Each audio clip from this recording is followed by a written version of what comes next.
ऐसा व्यक्ति कभी नहीं हार सकता। बहुत पुरानी बात है, एक जंगल में एक गुरुकुल था जिसमें बहुत सारे बच्चे पढ़ने आते थे। एक बात की बात है, गुरुजी सभी विद्यार्थियों को पढ़ा रहे थे, मगर एक विद्यार्थी ऐसा था जिसे बार बार समझाने पर भी समझ में नहीं आ रहा था। गुरुजी को बहुत तेज से गुस्सा आया और उन्होंने उस विद्यार्थी से कहा, जरा अपनी हथेली तो दिखाओ बेटा।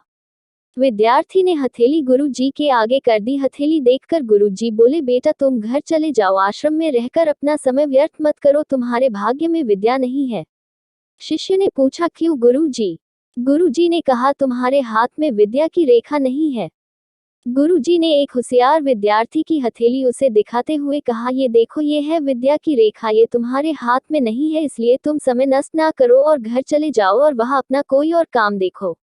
ये सुनने के बाद उस विद्यार्थी ने अपने जेब से एक चाकू निकाला जिसका प्रयोग वह रोज सुबह अपनी दातुन काटने के लिए करता था। उस चाकू से उसने अपने हाथ में एक गहरी लकीर बना दी।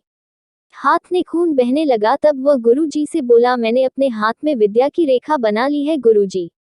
ये देखकर गुरुजी द्रवित हो गए और उन्होंने उस विद्यार्थी को गले से लगा लिया।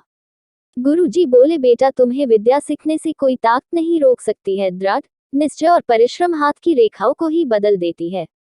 दोस्तों, वह विद्यार्थी आगे चलकर महर्षि पाणिनि के नाम से प्रसिद्ध हुए, जिसने विश्व प्रसिद्ध व्याकरण अष्टाध्यायी की रचना की है। इतनी सदियां बीत जाने के बाद भी आज 2700 वर्षों बाद भी विश्व की किसी भी भाषा में ऐसा उत्कृष्ट और पूर्ण व्याख्या का ग्रंथ अब तक नहीं बना।